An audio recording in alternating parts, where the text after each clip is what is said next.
నేను అడిగేది అదే సార్. నాకు 3 పిల్లలు, నాకు అమ్మగారి కుటుంబం అంటే నాకు వాళ్ళు నన్ను ఏం చేసినారు. నాకు వాళ్ళు అంత మటుకులోనే ఉన్నారు. వాళ్ళు పేదవాళ్ళు, నేను పేదదాన్ని.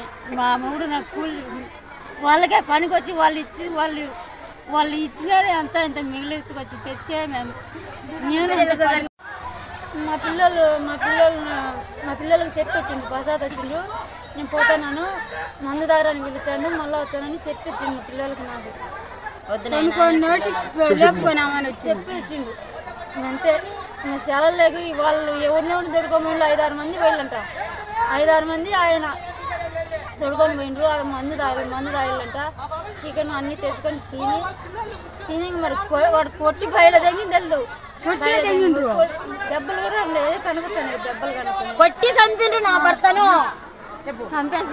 కొట్టి చంపిండ్రు నా భర్తను. నా బిడ్డలకు దిక్కవరు, నా బిడ్డలు అనాథ చేసిపోయిండ్రు. నాకు నా బిడ్డలు అన్యాయం చేసిపోయిండ్రు. ఎప్పుడు నా బిడ్డలు అన్యాయం చేసిండ్రు, నాకు దిక్కవరు అని అడుగు చెప్పు. నా బిడ్డలు అనాథలు చేసిండ్రు, నన్ను అన్యాయం చేసిపోయిండ్రు.